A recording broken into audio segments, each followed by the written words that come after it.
Well, John, I can only do is say a picture is worth 1,000 words. And this picture really speaks of 1,000 words to me, in that this is my great grandmother.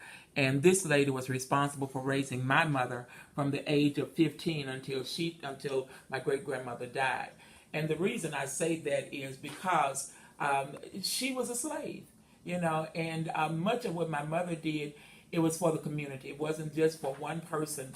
It was for, the entire community. But that was her grandmother. Her grandmother would make what they called hoe cakes back during that time.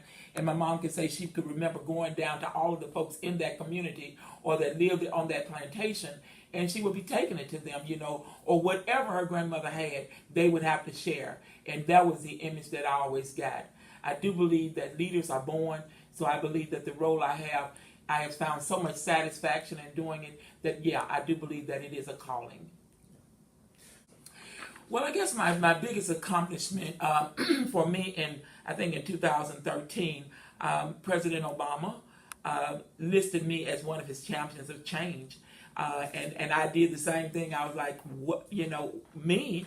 But I thought about all of the people in this community who has supported me and working with me, that I realized that it wasn't just about me. It was the shoulders that I stood on. So the largest accomplishment, you can look online and you'll see Joyce Parker from Greenville, Mississippi.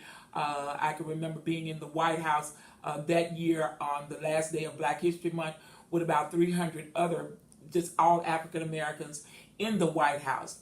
And I know today we don't see that, but then it was a major accomplishment for me. I'm also listed in 2 books. One that's going to come out this year, Lift Us Up, Don't Push Us Out. And the other one is Matches on Dry Ground. But it's talking about this community and the role that I played in support of the folks here in improving the quality. I could only think back before I even started this work or was on the edge of deciding to do this work. I ran for city council, and right in the middle of the campaign, the Lord spoke to me, just as clear that seat is not big